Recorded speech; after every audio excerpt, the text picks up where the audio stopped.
Story of the time I almost fought a girl at my job. So I was a taxi driver, and I pick up this girl. I'm assuming she's coming from work. So it was a grocery store. I was parked originally where you're supposed to park when you're picking up or dropping off or loading groceries or whatever. But a police officer was there, and they were telling me to move up. So when I moved up, her side of the door was blocked by garbage cans, which means that she would just have to walk around like a normal human being, like common sense, like just walk around. So she walks out right off the bat. She's like, do you see this? Like to her coworkers, trying to act all cool. And she gets in and she tells me where she's going. And I was like, I'm sorry, what'd you say?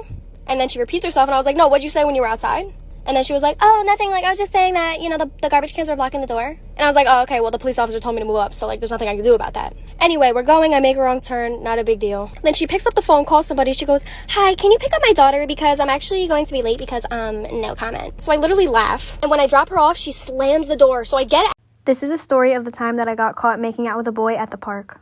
So since me and this kid weren't dating, we were just talking, we would hang out, like, in his car, or we would, like, go to the mall or something, because we didn't want to, like, I don't know, introduce each other to each other's families, because it wasn't that serious. So he picks me up, and we didn't know where we wanted to go, and I told him, you know what, there's a park near my house. And at this point, it was like 11 or 12 at night, and the park had closed at 10, but I didn't think it would be a big deal. I just thought that nobody would be there. So we get to the park, and he was like, do you want to go in my back seat because there's more room? And I was like, yeah, sure, whatever. And we were just making out, nothing more, but I ended up sitting on top of him. I don't know, it was weird. And, like, really uncomfortable, too, actually. But then we see this light, like, flashing into the car, and we're like, what the hell is that? So then he, like, climbs to the front seat real quick, and I stayed in the back because, like, I don't know, I felt, like, rude to put my feet on his seat. And he pulls down the window, and it was a cop. And the cop was like, what's going on here, kids? What are you guys doing in here so late? This is getting caught making out with a boy part 2.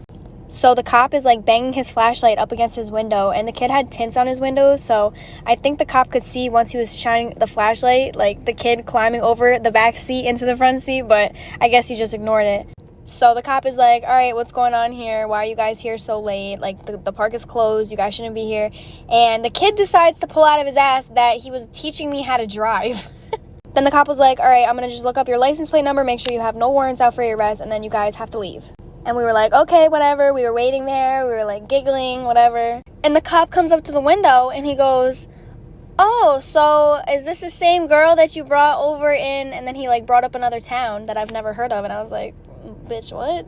And he was like, I was teaching her how to drive, too. And I was like, damn, so how many bitches you teaching how to drive out here? Story time about how I crashed my ex's wedding and managed to break them up a month later. I'm definitely toxic and vindictive. So when my boyfriend broke up with me, I knew what I had to do. He and I dated for 9 months. And you could say that I was a little overbearing. If you guys saw what this man looked like, maybe you'd understand. He's the type of guy that all the girls want to get with. Not only is he super handsome, but he's also very successful. And he's a great guy. Comes from a great family and he's really close to them. I, on the other hand, grew up in the foster system, so having a family was always my biggest dream. And when I met his family, they took me in right away. His mom and I essentially became best friends. His dad would take me out to dinners and lunch, and they basically adopted me as their daughter. Here's when things started going wrong. I was extremely jealous and I basically didn't let him do anything. Every time he wanted to go out with his friends, I would start a fight. Anytime he would bring up a female friend from the past, I would simply threaten to break up with him. Trust me, I recognized that what I was doing was wrong, but part of me just couldn't control myself. I was willing to do anything to make him stay with me. Eventually, he got really sick of me, started mentioning that he wanted to take a break. So that's when I told him that I was pregnant. Was I pregnant? Absolutely not. Part 2 is up.